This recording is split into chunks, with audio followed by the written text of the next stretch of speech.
નમસ્કાર, આપ જોઈ રહ્યા છો જેકેએસ ન્યૂઝ ગુજરાતી. વાત કરતો અમરેલીના લાઠીના ગાગડિયા નદી પર આવેલા કોઝવે તૂટી જવાથી છેલ્લા 1.5 વર્ષથી લોકોની સુરક્ષાને ધ્યાને લઈને આ રસ્તો બંધ કરવામાં આવ્યો છે. પરંતુ ફરી આ રસ્તો બંધ થવાથી ત્યાં આસપાસ રહેતા આશરે 2000 લોકોને ભારે હાલાકીનો સામનો કરવો પડી રહ્યો છે.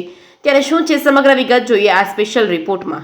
સમગ્ર વાત કરવામાં આવે તો લાઠી શહેરથી બહાર જવા માટે અને શહેરમાં અંદર આવવા માટે લાઠી શહેરથી અમરેલીના ધોરી માર્ગ વચ્ચે આવેલા ગાગડિયો નદી ઉપર આવેલ કોઝવે 1.5 વર્ષ પહેલા પૂરના કારણે ધોવાઈ ગયો હતો અને ત્યારબાદ લોકોની સુરક્ષાને ધ્યાને લઈ લાઠી નગરપાલિકા દ્વારા આ રસ્તો બંધ કરી દેવામાં આવ્યો છે, જેનાથી ત્યાં આસપાસ વસતા લોકોને, ખાસ કરીને વિદ્યાર્થીઓ અને નોકરી કરતી મહિલાઓને મુખ્ય માર્ગ ઉપર જવા માટે 2 થી 3 કિલોમીટર ફરવા જવું પડે છે, જેથી લોકો જીવના જોખમે નદીમાં ચાલીને જવા માટે મજબૂર બન્યા છે.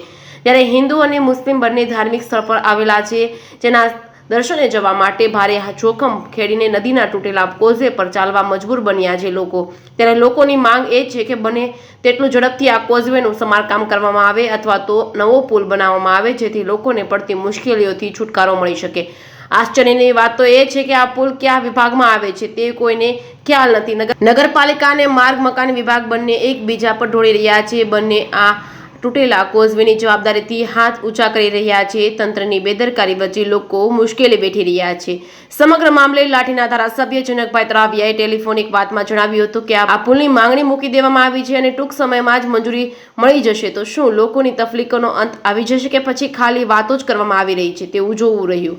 જેકેએસ ન્યૂઝ ગુજરાતી સાથે જૈનિક સોજિત્રા, અમરેલી. મારું નામ કુરેશી જાહિદા છે. સાહેબ, આ રસ્તો લાઠીથી તો અમરેલી લગીનો જોડતો રસ્તો મેઇન છે. અહીંથી માણસને અવર જવર ચાલુ જ હોય છે. ભણતી છોકરી હોય કે કોલેજે જતી છોકરી હોય કે મંદિરે જતા લોકો હોય કે દરગાહે જતા લોકો હોય, બધાને માટે આ રસ્તો મેઇન છે સાહેબ.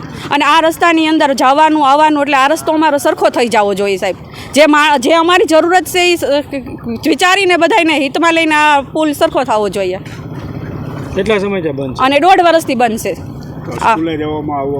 હા, સ્કૂલે બહારથી ઘણા ગામડાના છોકરા આવે છે ને, એ લોકોને ફરીને આવવું પડે છે.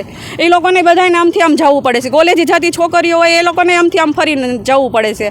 કે નોકરી કરતા માણસો હોય બધાને ફરીને જવું પડે છે. અને કારણ કે સરકારી બસો છે એ પછી અહીંયા ઊભી નથી રહેતી, એ ઠેઠ બસ સ્ટેશને ઊભી રહી છે.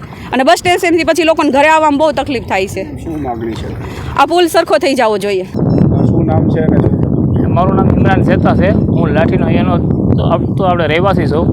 અને લાઠી ને અમરેલી કે અમદાવાદ કે ભાવનગર એને જોડતો લાઠીને મેન માર્ગ આ કહેવાય, આ પુલ કહેવાય. કે જ્યાંથી જવું હોય તો ખાલી 500 મીટરની દૂરી ઉપર છે લાઠી સિટીથી. કે અહીંયાથી નજીક આવે તો આપણે રોડ આવી જાય હાઈવે, અને હાઈવેથી માણસો બેઠતા. હવે આ પુલ જર્જરિત હાલતમાં થઈ ગયો છે, બંધ પડી ગયો છે. 1 વર્ષથી થયું. આની કોઈ સંભાળ લેવાવાળું નથી, કોઈ ધ્યાન રાખવાવાળું નથી. જે તે સમયે લાખો રૂપિયાના ખર્ચે આ પુલ બનાવેલો હતો, તો અત્યારે આ પુલ નવો બનશે કે આનું રિપેરિંગ થાય કે નહીં થાય. અને એ પ્લસ અહીંયા 2 આસ્થાના કેન્દ્ર આવેલા છે. એક બાઉદીપીરની દરગાહ છે, એક ભીરભજન મહાદેવનું મંદિર છે. તો ભીરભજન મહાદેવના મંદિરે જવા કે બાઉદીપીરની દરગાહે જવાવાળા આસ્થાના કેન્દ્ર છે. તો આ બેને અહીંયા જવાવાળા તો અહીંયાથી જ પ્રસાર થતા હતા. અહીંયા ભીરભજને જવું હોય તો અહીંયાથી જાય, દરગાહે જવું હોય તો અહીંયાથી જાય. અને રોડની હજારો માણસોની અવર જવરને તો આ પુલ ઉપરથી ને તો અહીંયા થતી હતી. તો હવે સરકાર આમાં ધ્યાન દેશે કે ખાલી વિકાસના બણગા જ ફૂંકે છે? આ પુલ બનશે તો ક્યારે બનશે? 1 વર્ષ દિવસથી આ રસ્તો બંધ કરેલો છે. લાઠીની પ્રજાને 2 કિલોમીટર વાયા ફરીને જવું પડે છે રોડ ઉપર. તો સરકાર આ પુલ ક્યારે બનાવશે? તો આની કોઈ જવાબદારી લેશે? કોઈ નહીં લે જવાબદારી આ પુલની. ગેટ બનાવવામાં આવ્યો, મંજી શેઠે આ ગેટ બનાવેલો છે, લાખો રૂપિયાના ખર્ચે ગેટ બનાવ્યો. હવે ગેટ બન્યો ને આ પુલ બંધ કરી દીધો, તો ગેટનું મહત્વ શું? મંજી શેઠ અમારા તો એના દાતા છે, એને ખર્ચો જ કરવાનો છે. તો આપણે ખાલી ખર્ચો જ થાય છે. અમારી માંગણી એક જ વસ્તુ નથી કે આ પુલ જેમ બને વહેલી તકે સરકાર નવો બનાવીને ચાલુ કરાવી દે, એવી સરકારને નમ્ર અરજ છે. એનડી વોરા, ચીફ ઓફિસર લાઠી નગરપાલિકા. ગાગડિયા નદી પર જે કોઝવે બંધ છે તે અત્યારે જર્જરિત હાલતમાં હોવાથી નગરપાલિકા દ્વારા લોકોની સુરક્ષા માટે બંધ કરી દેવામાં આવેલ છે. અને ત્યાં હાલ એની જે કાંઈ રિપેરિંગની ને નવો બનાવવાની કામગીરી હોય અન્ય વિભાગ દ્વારા પ્રોસેસ ચાલુ છે. એની નગરપાલિકામાં આવે છે કે અન્ય વિભાગ હસ્તક હોવાથી એમના દ્વારા પ્રોસેસ ચાલુ છે અત્યારે.